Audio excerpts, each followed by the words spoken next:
Komið í sæl og blessuð og takk fyrir að vera með okkur í hlaðvarpinu Forysta og samskipti. Ég heiti Sigurður Ragnarsson, lektor við viðskiptadeild Háskólans á Akureyri og stjórnendaþjálfari meðal annars í Heartstyles.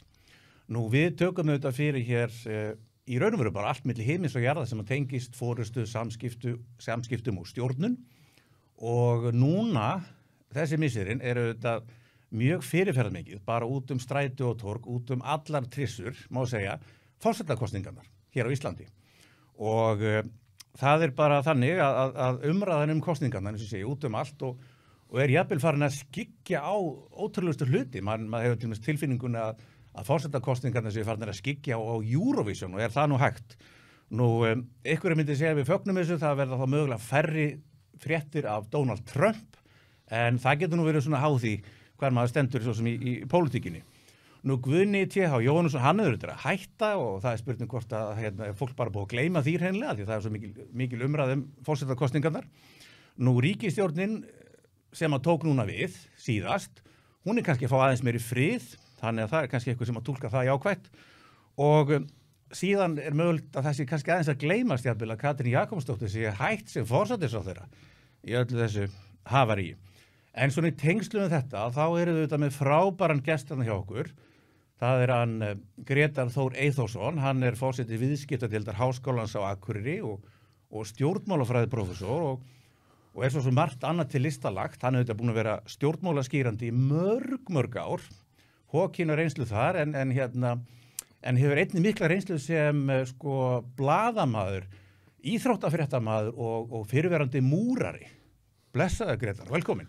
Takk fyrir það. Eitthvað fleira? Var ég að gleyma einhverju? Nei, ég held að þetta sé nú ekki orðið nokkuð gott bara. Já. En jú, maður hefur dundað eitt og annað ævina. Það ótt að segja það. Já. En það eru forsetakosningarnar og þetta hlaðvarp auðvitað forystu og samskipti og þegar maður hugsar forystu að þá eru við núna að fara að velja okkur nýja forystu manneskju á Bessastaði. Og það auðvitað margt sem að kemur svona upp í huga, nú verið að ræða í tengslum við þessar kosningar og við myndum eftir að fara yfir ýmislegt núna í dag. En mér langaði kannski að byrja aðeins á því að svona velta þessu uppvarandi svona þennan hóp frambjóðanda fyrir þessar kosningar. Virðist vera fjölbreyttur hópur og einhverjum myndi að segja margmenni. Það var auðvitað kosið 2020 en þá voru bara tveiri frambóðið, það var Guðni T.H. Jóhannesson og Guðmundur Franklín. En nú voru mun fleiri og ég svona veltaði fyrir mér hvaða áhrif hefur þetta, svona þessi mikli fjöldi og jafnvel myndu sumir segja og hafa sagt að það stefnir svona í jafnvel mest spennandi kosningar í langan tíma. Já, það gæti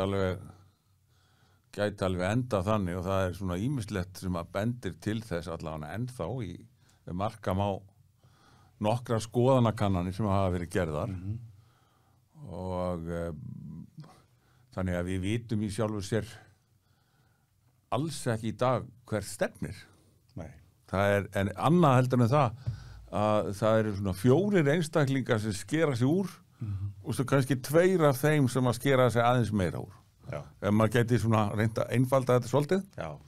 Síðan spurning með aðra heldur en þessa 4 hvort að þeir hafa nokkuð erindi sem við þeim. Já.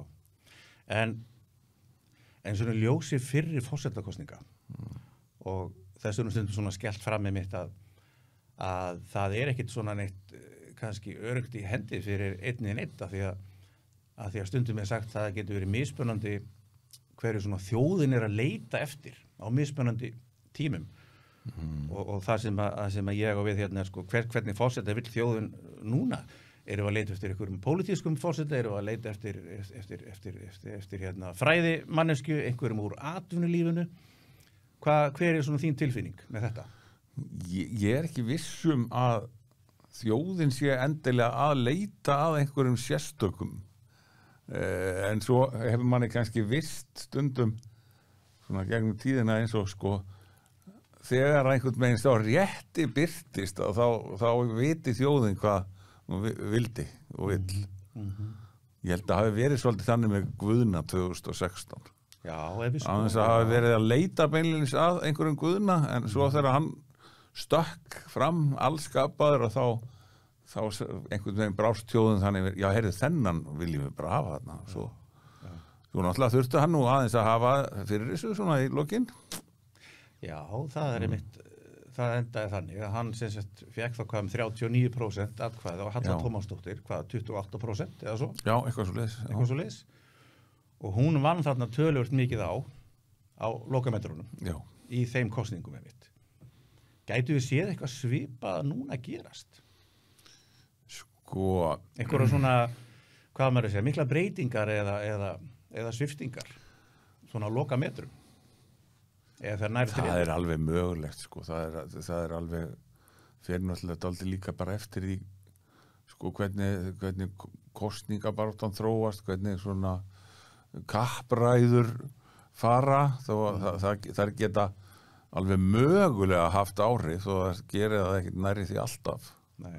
Þá geta kappræður milli frambjóðenda haft einhver áhrif á það hvað fólk vill, hvernig fólk vill fá. En við erum með, sko, núna erum við með 2 kalla og 2 konur á topp 4. Þannig að það þetta spurning, sko, og nú ég samt ekkert viss sko, að það sé bara þannig að konurnar fylgi sér konurnar. Það er ekki alveg svo einfalt, sko. En þetta var 2016 þá voru þetta meiri yfirburðir tveggja. Andri Snær Magnason og Davíð Oddsson voru einhverstaðar í nágrenni við 15%, sko. En varandi þú vorust að tala hana, 2 konur og 2 kalla, þetta mögulega 3 karlar og 2 konur? Og þá ég að vísa í Baldur Þórhallsson og Felix Bergsson. Verið að maður hefur það svolítið tilfinninguna að það sé svolítið öðruvísi, það svona nánast að tefla fram þannig að tvíeggi eða hvað? Já, ég veit það ekki, sko, það örugglega þannig að í einhverjum tilfellum að þá sko Felix að hjálpa Baldri með því að laða að atkvæði, því að Felix náttúrulega þekktari heldur en Baldur. Ég held að maður verði nú að fullyrða það, sko, allavega að hinga til og þannig að það má kannski segja hann hjálpi til. Já. Þar, svo var nú ofta rifjað upp líka Guðrún Katrín, þá var hann eiginkona Ólafs Ragnars, hjálpaði honum nú svona talsvert 1996, því að það var kona sem hafði haft svo lítil afskipti af sveitastjórnarmálum og var mjög vel liðin og það var talið að hún hafi haft áhrif þar. En svona höfum að skoða eitthvað meira. Ég meina Katrín Jakobsdóttir náttúrulega með kannski liðsmann sem það að hún þjóðþekkt manneskja eftir að hafa verið forsætisráðherra svona lengi og það kannski hjálpar henni, en í einhvern tilfellum virðist það líka vinna gegn henni. Já, við kannski förum aðeins betri yfir það einmitt eftir og skoðum það og meðalans þá aðeins að skoða mögulega eiginleika þess forseta sem að við fáum og þá ég hugsað mér út úr því hvort að þjóðin sé að mögulega leita að einhverjum og að þú nefndi Guðna áðan, hann einhvern veginn svona bara, ég skilði rétt að þér fannst hann svolítið bara svona poppa upp eða hvað og kannski svolítið svona óvænt og gætu við sagt það að hann kemur fyrir þarna, eða hann kom fyrir á þeim tíma sem svona, hvað maður að segja, traustur og vitur og áreiðanlegur og svona fræðimaður, þekkti mjög vel stjórnskipun landsins og var að koma fram í þáttum sem stjórnmálaskýrandi og svo framvegis, hafði ekki verið þekktur áður sem slíkur og þar á undan náttúrulega Ólafur Ragnar eins og að tala og allt öðruvísi forseti og Guðni sko alþýðlegur líka. Já. Í senn og í bland við allt sem að þú nefndir annað hann, sko. Já. En Ólafur Ragnar var nú kannski ekki alveg í þeirri deild, sko. Nei. Það var nú stundu farið að kalla hann Óla konung, bara svona hundið það síðasta, sko. Já. En voru það þá eitthvað, veist, að því að það er oft talað það með í tengslu forystu, að forysta, eða hugtaki forysta eða leadership, saman stendur, oft talað það, raun og veru 3 þáttum, að það er sem sagt forystumanneskjan sjálf, eða leiðtoginn, og síðan er það fylgjendur vegna þess að það verður auðvitað að vera fylgjendur og við sjáum nú bara það sem að margir lendi, allan að sömur lendi í basli með að fá undirskrift og sömur náði ekki alla leið og síðan eru þessar kringumstæður eða aðstæður og í þessu samhengi til dæmis getur maður velt fyrir sér Barack Obama hefði hann orðið forseti Bandaríkjanna ef hann hefði fæðst árið sko 1910 eða 1890 í Bandaríkjunum. Örugglega ekki. Þannig að þetta eru mismunandi forsetar, alveg við getum farið aftur í söguna varandi þetta. Það er þess vegna sem ég er svona veltaði fyrir mér hverju eru við mögulega að leita að í dag? Kringumstæðunar eru örugglega eitthvað sem maður getur haft áhrif á. Já, getur við lesið eitthvað í kringumstæðuna núna? Eitthvað sem getur sagt okkur með þetta? Ég er ekki svo viss um það. Nei. Við erum búin að hafa sko Guðna sem kom inn eftir mjög langa setu Ólafs Ragnars og Guðna þessa alþýðlega forseta sem allir gátu einhvern veginn samsama sig með á einhverjum hætti sko. Svo hætti hann svona frekar snögglega fyrr heldur en fólk bjóst við og ég sé ekki alveg sko hvert skarðið það er sem að hann skilur eftir sér beint sko.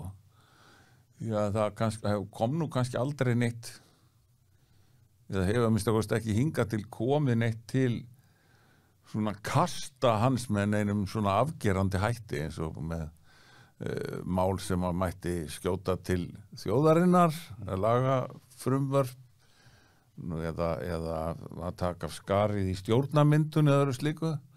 Þetta er svona eitthvað sem að kom aldrei til kasta Guðna og þannig að hans forsetatíð verður nú að teljast á að verið ansi svona já, langt í frá stormasum og enda hefur hann bara held ég þá sinnt því vel með því bara að þjóna sinni þjóð, er það ekki? Það lítur þannig út í mínum augum og þjóna fólkin í landinu og umgangast það eftir bestu getu. Já. Og vera innan það. Já, hann hefur lagt mikið upp á því. En einmitt í tengslu við þetta, bæði ólíka fórsetar sem haft og líka það sem þú ert að lýsa með Guðna, að þetta tengist einmitt einu atriði sem ég langar að þess að ræða við því. Það er að auðvitað náttúrulega bara hefur mikið verið rætt í gegnum tíðina skulum við bara segja í raun og veru óskýrt hlutverk forseta og það er stundum bara tekist á það hvert er hlutverk forsetans og maður er svona veltaði fyrir hvað þýðir þetta er þetta of opið fá forsetar svolítið bara að móta sitt starf er ramminn víður, er þetta til dæmis að hafa áhrif á bara alla þannig fjölda sem að vil bjóða sig fram til forseta en fyrst og fremst kannski varandi hlutverk forsetans og það sé svona óljós hver er þín skoðun á því? Já, hann á kannski bara, ég hugsa að það aldrei verið skilgreint neitt sko neitt hérna sérstaklega vel fólk vill hafa þarna einhvern svona sem að flestir geta sætt sig við og er svona frambærilegur fulltrúi í ýmsu samhengi,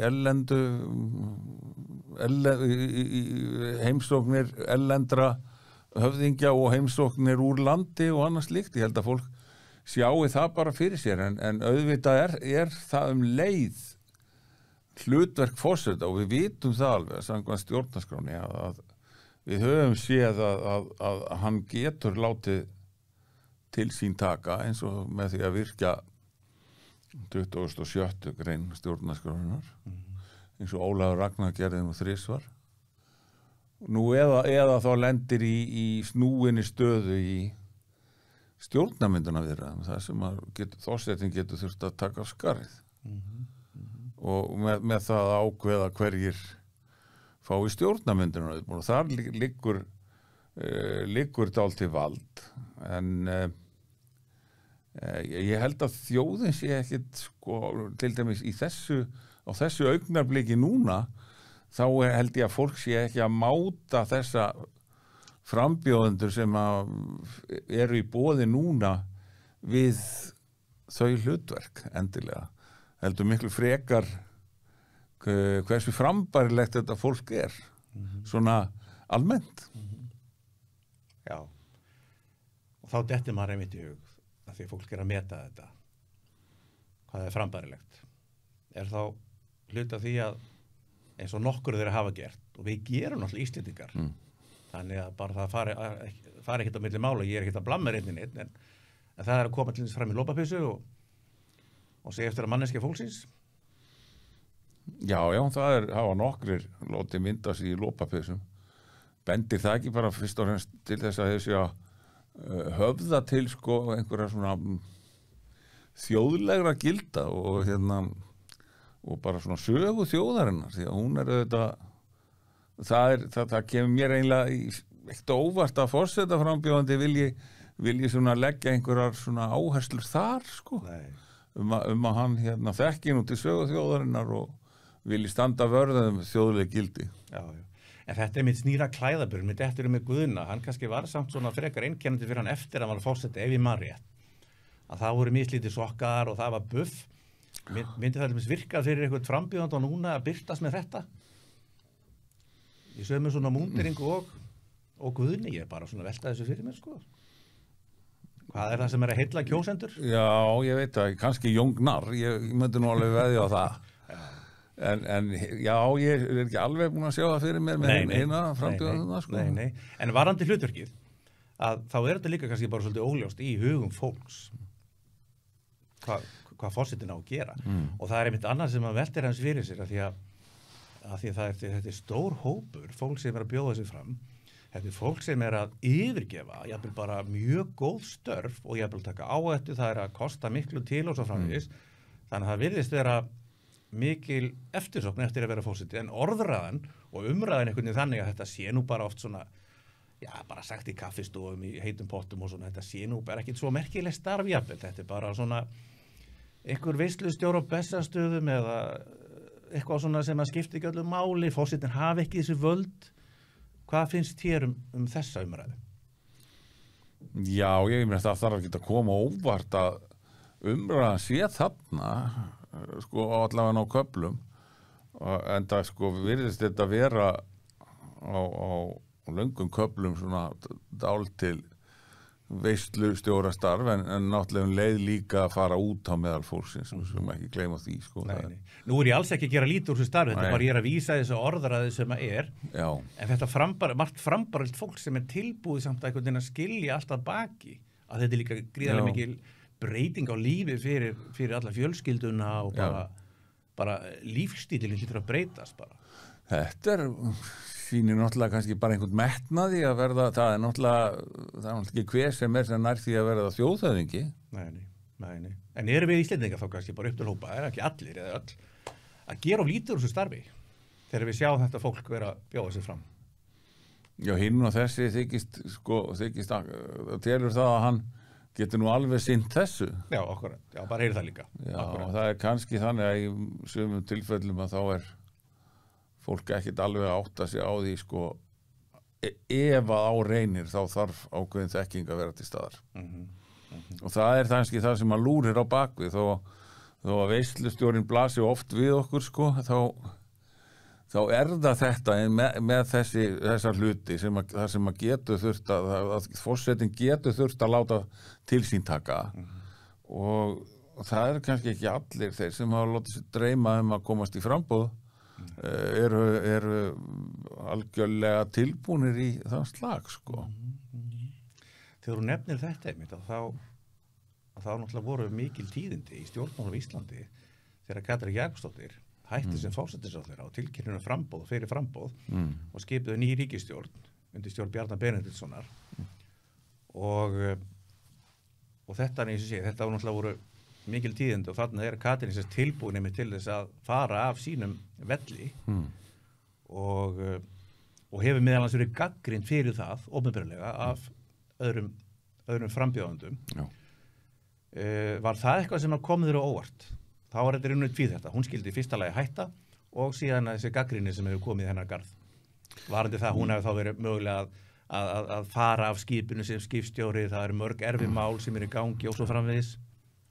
Mikil óvissa. Ég verð að viðurkenna það að ég var einn af þeim svona fyrirfram sem að trúðu því ekki að Katrín myndi hoppa af og fara í forsetaframboð en hún bara hefur greinilega metið þetta öðruvísi og kannski verið búin að fá sig bara fullsatta þráttur allt sko af því að vera að stjórna þessari skútu því ég held að hún það hafi nú mætt töluvert á henni sko sem forsætisráðherra þráttur allt sko en hún hefur greinilega metið stöðuna þannig að hún gæti bara stigið til hliðar og það er auðvitað engin ómissandi neinstaðar, ég meina það er náttúrulega verið, formaður Sjálfstæðisflokksins er orðin forsætisráðherra, þar þurfti líka að fylla í götin sko inn í flokki Katrínar og það náttúrulega hefur verið gert og kannski eftir að koma í ljós hvernig og það heldur allan þann tíma sem að stjórnin lifir hversu lengi sem hún svo lifir. En þú nefndir einmitt í sambandi við hlutverk forseta stjórnarmynduna. Við erum stjórnarskipti. Já. Heldurðu eða telurðu að þarna hefði reynt á Guðna núna þegar var verið að skipta manneskju í brúnni í ríkisstjórninu þegar Katrín hættir og Bjarni tekur við sem forsætisráðherra? Nei. Ég held að sko það var bara virtist að verið bara eining það og ef það er eining það ef að stjórnarflokkarnir þrír eru búin að ræða sig niður á þá lausn að hver verður forsætisráðherra hvort sem það hafa verið eitthvað erfiða samninga verið eða ekki að þá gefur það forseta ekki tilefni til að vera að skipta sér að þessu. Það er fyrst ef að það hefði opinberast að það næðist ekki samkomulag hver ætti að vera forseti þá hérna kemur heldur til kastana kasta forseta í kjölfara þessu þá samkvæmt könnunum og við höfum náttúrulega séð að lengi að ríkisstjórnin hefur ekki verið á skorahátt fyrir einhver óvinsæl sem að reyndar gerist oft og þannig að ég er svona veltað fyrir mér í framhaldi af því að þá eru kannanir það sem er benda til þess að fólk hafi sér almennt óvarð með þessa niðurstöðu ætti forsetinn eitthvað að tjá sig svona hluti, finnst þér? Eins og með hvernig þetta fór? Já, og gagnrýni á í raun og veru þetta sem fór á stað og síðan lyktir málsins eins og maður segir. Nei, mér finnst ég get ekki séð hvernig það á að vera eitthvað sem að gefa forseta tilefni til þess að vera að gefa einhver komment. Ég get ekki séð að það hafi verið farið á svig við neitt í stjórnskipun eða öðru slíku með þessu. Þetta var allt innan þeirra ramma sem að lög og reglur hafa sett okkur. Já. Og svo verðist nú vera að koma svolítið meira lognu þetta og umræðan er svo mikið forsetakosningarnar sjálfar og þá er eitt atriði sem ég er að velta fyrir mér að því að við erum með þarna marga sem er að koma til greina sem mögulega sigurvegara að það er og líka getur þá skoðað eldri forsetakosningar varðandi hvernig fólk í raun og veru velur hvaða frambjóðanda fólk velur og þá er ég hugsað þetta út frá þegar við erum komin með marga frambjóðendur, atkvæðin eru farin að dreifast, er mögulegt að fólk fara að kjósa svona meira bara strategist, staðin fyrir að kjósa þá manneskið sem að því líst kannski best á, að þá er það að fara að hugsa, ég ætla ekki að kasta atkvæðin mínu á glæð, það er önnur manneskja sem er líst vel á og þess vegna ætla ég að velja þessa mannesku, eða þá að samkvæmt könnunum að þá er ykkur manneski að koma þarna út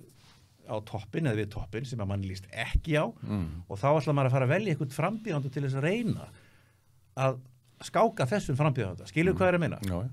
Þetta er alltaf í gangi. Þetta er alltaf í gangi. Heldur þetta sé að vera eitthvað meira núna ef svona kemur upp, það kann að vera. Ég held að sko, það er alveg ljóst að það er eitthvað af kjósendahópni sem er ekki sátt við Katrínu, þó hún hafi mikið fylgi óneitanlega, og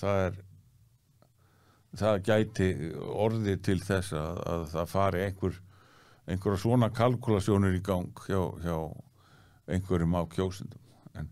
En þetta er mjög gjarnan í gangi, en stundum kemur það eiginlega ekki upp, sko, það kemur ekki til kastana, en ég held að við séum nú þegar með, sko, þannig einstaklinga þann inni að það gæti orðið til þess að fólk fara að kjósa svona taktist. Já. Af því að nú hafa sumir tjáð sumir það með annað stjórnmála skýrendur að þetta verður trúlega sko hvað maður að segja, svona mesta samkeppni í þessum kosningum á milli frambjóðenda bara síðan 96.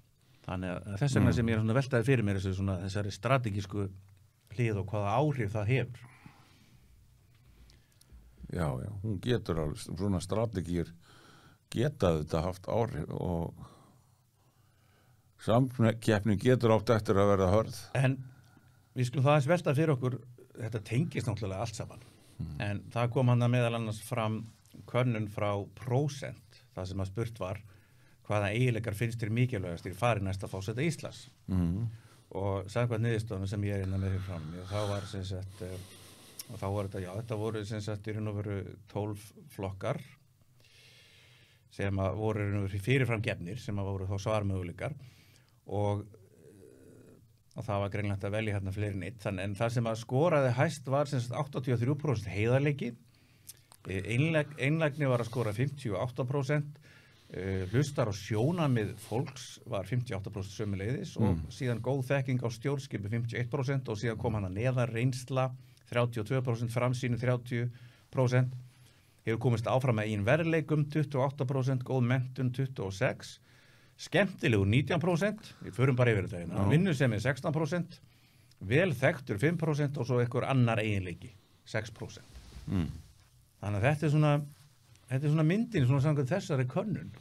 Ég held að mér finnst þetta ríma alveg við, sko, það sem ég var að segja áðan, sko, að þetta er eiginlega svolítið þetta koma vel fyrir. En sko, jafnframt er þarna með að vita hvað snýr upp og hvað snýr niður ef á bjátar, sko. En það verður að vera til staða líka, sko. Já. Gæti maður komið fram og bara vel fyrir, bara vel klæddur, bara í vel prjónaðir rúlpapeysu og sagt bara ég er heiðarlegur einstaklingur, ég er ekki á sakaskrá, ég er ekki með neina vafa sama sögu. Ekki neina vafa sama sögu. Og ég ætla að hlusta á okkur, hlustar á sjónamið fólks. Og ég þekki stjórnskipun mjög vel. Ja, þú skilur hvað er að fara. Þannig ef að fólk upplifir einstakling. Það þarf að upplifa, það er ekki nóg fyrir hann að koma og segja að hann sé svoleiðis. Það verður að finna það. Þetta var eins og svolítið í Guðna, sko. Guðni var aldrei að básúna það endilega að hann vissi allt, sko. En það kom bara í ljós að hann vissi þetta allt. En þarna að hlusta á sjónamið fólks, þetta er eitthvað sem hefur komið aldrei sterkt fram líka bara frá frambjóðundum, mörgu frambjóðundum, það er mikilvægt að hlusta og þá fyrir maður að veltaði fyrir sér líka út frá hlutverki forsetans og svona. Hvers vegna er mikilvægt fyrir forsetan að hlusta og hvað er hann að hlusta á og hvað ætlar hann að gera með það sem hann heyrir? Forsetin. Sko, forsetin er náttúrulega engin valda maður þannig stíð. Hins vegar er það bara gott fyrir þjóðarsálina og fólki í landinu að ef það kemst í tæri við forsetan og vil svona ræða einhver mál við hann, þá virkar það mjög jákvætt fyrir almúga fólk að forsetin hlusti og sé tilbúin að ræða það. Síðan er það aftur annað mál hvernig hann getur alveg haft sko margs konar tækifæri til þess jafnvel að koma svona löguð á framfæri í einhverju samhengi. Það getur alveg verið, en kannski ekki sjálfgefið, sko. Nei. Þannig að, jú, auðvitað getur forsetinn eiginlega sko verið milliliður við að koma einhverjum ábendingum frá fólki eða áhyggjum eða öðru á framfæri, en þá framfæri bara við opinberlega, við þjóðina, hann er ekki að básúna þetta yfir alþingi. En þá myndi varandi hlutverkið, varandi þessi einkenni, og það er auðvitað margt annað sem að hefði getið verið á þessum lista sem fólk hefði valið, þetta var allan þessari könnun. Bara svona almennt séð varandi bara forystu hæfileika og það sem að þarf í þetta starf. Og maður fyrir svona að hugsa þessa sem eru þarna í frambóði og kannski þá sem eru að skora hæst. Ef maður hugsa bara forystu hæfileika og getu þessa fólks, finnst þér vera munur á milli þessara aðila eða? Og hvaða forystu hæfileikar það sem að skipta máli? Við erum búin að nefna nokkra þætti, er eitthvað fleira sem að fólk er svona kannski að leita eftir eða vill sjá hjá frambjóðendum? Ég er ekkert endilega viss að sko fólk hugsi þetta mikið endilega út frá því. Og forsetin það sér kannski ekki forsetan endilega fyrir sér í því sem svona eins og forystumann í stjórnmálaflokki, sko, þar sem hann er að koma einhverjum málum á framfæri. Hins vegar er það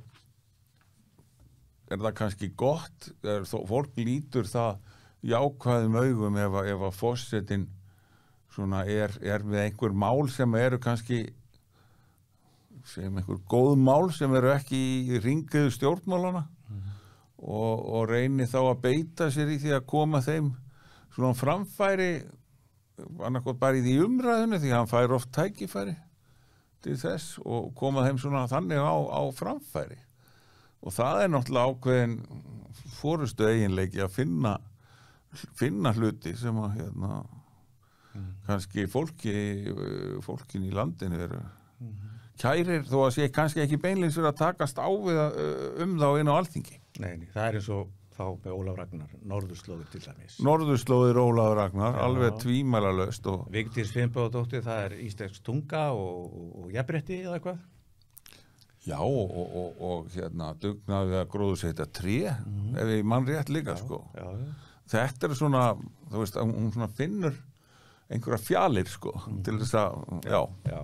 En þá maður mitt að velta fyrir sér varandi svona þessi helstu frambjóðendur, mjög margir, að til dæmis eins og Jón Gnarr, að hann hefur heilmikið talað það að þjóna og hann hefur talað um hjartað líka í þessu sambandi.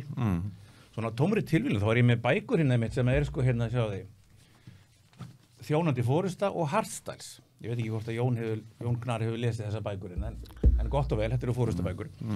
En hann hefur talað þetta og síðan að veru bara að segja sannleikann.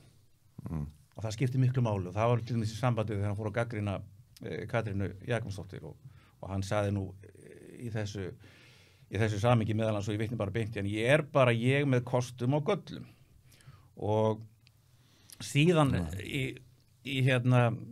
hefur hann líka látið hafa til dæmis eftir sér að því hann er grínisti og hefur farið með gamanmál fyrir þjóðinni í áratugi en það verður samt ekkert sprell á Bessastöðum en smá grín kannski.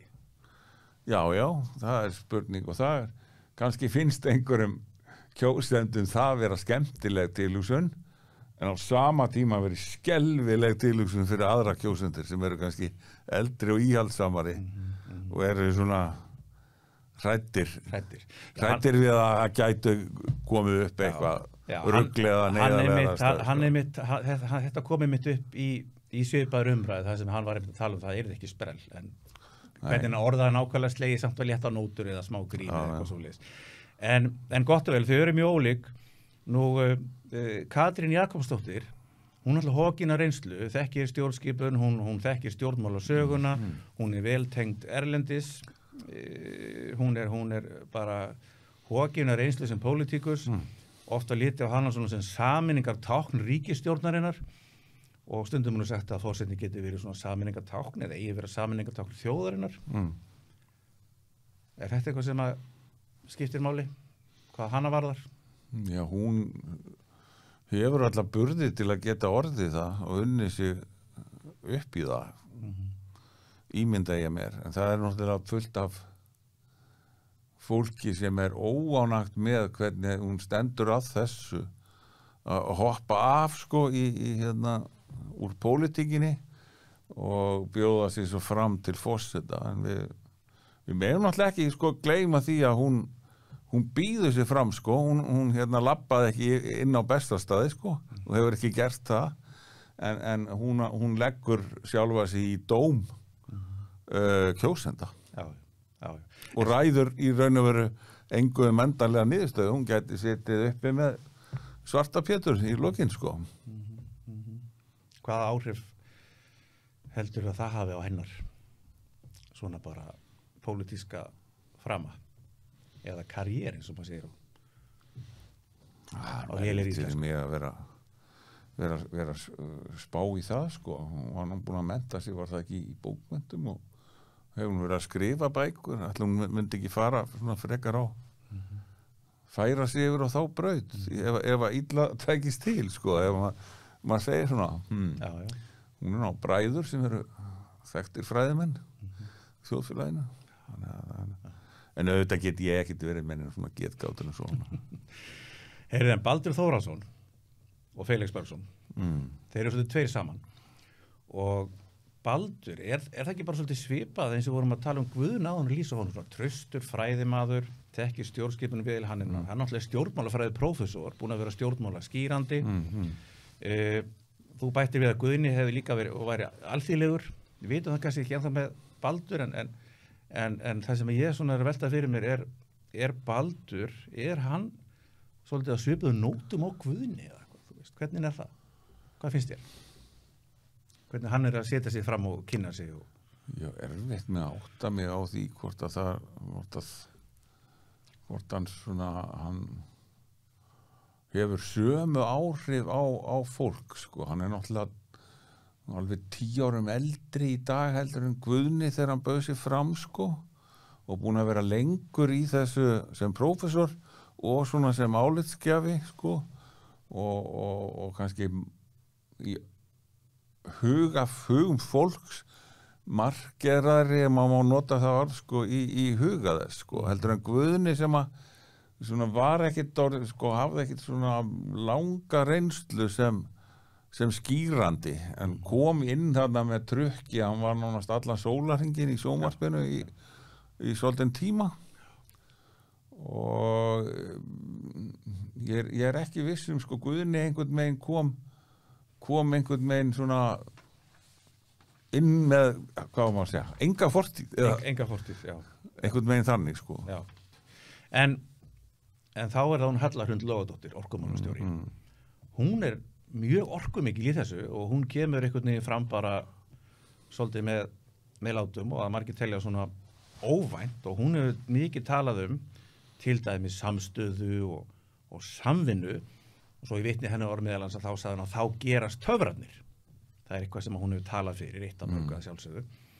Hún náttúrulega hún hefur einhvern veginn svona, hvað ég segja, nokkuð svona frambærilegt lúk í einmitt svona baráttu. Hún kemur vel fyrir, lítur vel út og höfðar alveg eflaust til einhvers væns hóps kjósenda. Hvort að hún á endanum muni vera Spútnikinn, það treysti mér ekki til þess að segja til sko, en það er kraftur í henni og hún hefur, held ég, getið sér gott orð í sínu embætti sem orkumálastjóri það hvað verður. Hvað verður. En einmitt varðandi Höllu Hrund að það kemur náttúrulega í ljós en síðan er hérna önnur Halla, það er Halla Tómasdóttir sem í raun og veru fékk glæsilega kosningu 2016 28% á móti 39% Guðna og nú vitum náttúrulega ekki alveg nákvæmlega hvað gerist núna á loka metrónum og það er oft sviftingar í svo framvegis en en hún náttúrulega alltaf stað núna fyrir þessar kosningar heldur 2016, hún miklu þekktari og við getum sagt að hún er mikla góða reynslu úr atvinnulífi, hún svona alþjóða stjórnandi eða alþjóða leiðtogi og virðist vera mikill svona kraftur í henni. Hvernig svona lestu í stöðu hennar í þessu öllu saman? Held ég að hún muni eiga mjög erfitt með að snúa vörn í sókn sko, við þessar aðstæður sko. Þannig eru 2 konur fyrir, glemdu því ekki. Nei. Þegar hún bauð fram 2016 þá var þau voru 4 efst og hún var eina konan og hún kann að hafa sko grætt töluvert á því, hafi fengið kvennaatkvæði sérstaklega þarna undir lokin þegar Guðni hætti nú að láta sjá sig síðustu vikuna. Þá rauk hún svolítið upp í fylgi og ég held að það hafi sko hjálpað henni þá að vera kona en það hjálpar henni ekkert í dag.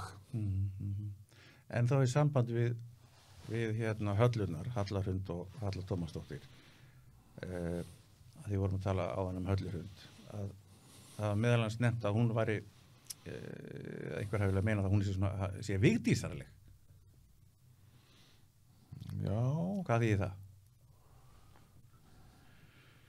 Ég veit það ekki. Ljósærð, svona myndarleg kona, svona bjart yfir henni, þá má ekki segja það, getur það verið? Það getur vel verið að fyrir einhverjum minni það á Vigdísi Finnbogadóttur. En svo skulum við ekki gleyma því að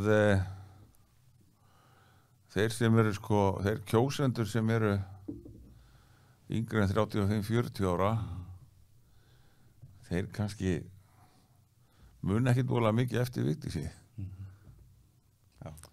Þannig að og þá virkar það ekkert í þeirra hugum yfir á Höllu þó að hún sé Vigdísarleg. Það þá frekar kjósendunir í 40 plus eða eitthvað slíkt. Já, Greta Þór. Við erum búin að fara yfir ýmislegt í tengslu þessar forsetakosningar og endir ástæða til. Ég meina, kannski verður bara hittast aftur. Ég veit það ekki, við sjáum til. Það er nærtregur. Það er nærtregur. En það sem að ég hugsa að lokum, og það er hver verður þróunin í kosningabaráttunni sjálfri, svona á loka metrón, þá er ég að hugsa svona þessar aðferðir þess að þau hafa aðeins verið að nýta í, ekki segja hvert annað, en það hafa komið hann ákveðinu hluti samt fram. Það sem að fólk hefur verið að gagnrýna hitt og þetta. Og síðan í raun og veru, ef við værum með einhverja kristalskúli hérna, hvernig heldur þetta að fari? Já, sko, eins og staðan er núna, þá treysti ég mér ekki til þess að spá fyrir úrslitin í þessu. Hins vegar er það bara meira byggt á tilfinningu heldur en útreikningum á könnunum eða túlkun á þeim að allavega eins og staðan er núna, þá er það svona tilfinningin að Katrín geti orðið sigurvegari. Og þú telur þá að það geti orðið á því mjótt á mununum eða hvað með það? Sjálfsagt sko. Maður veit aldrei hvað stefnu hlutinni geta tekið sko. Hvort að eitthvað snýst algjörlega gegn einhverjum eða með einhverjum frambjóðanda.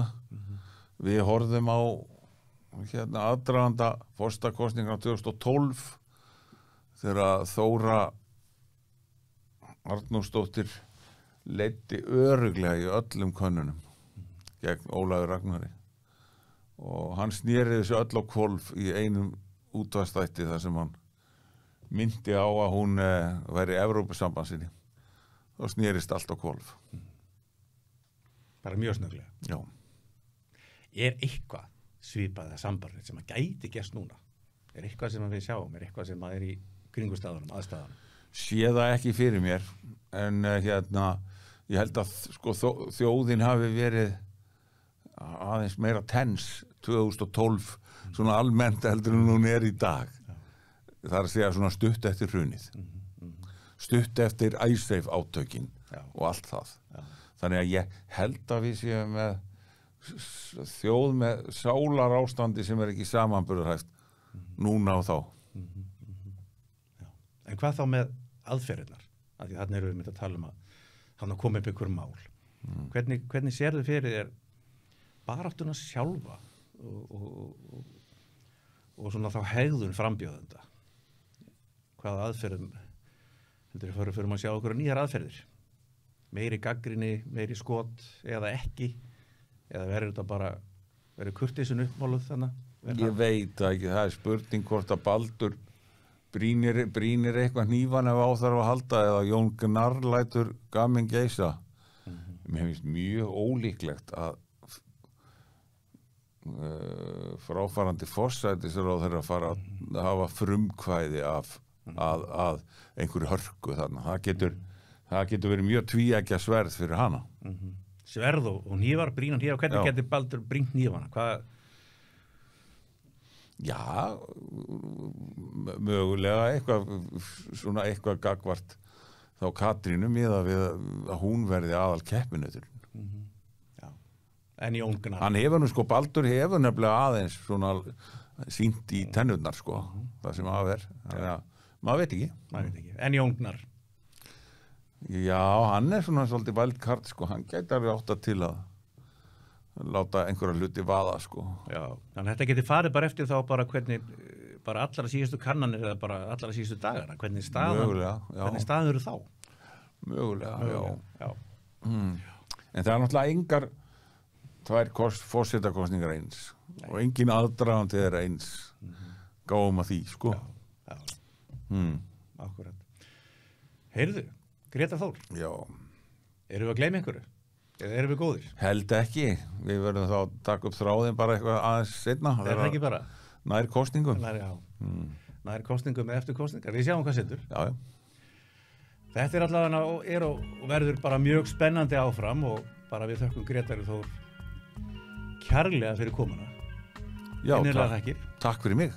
En takk fyrir okkur og sjáumst síðar.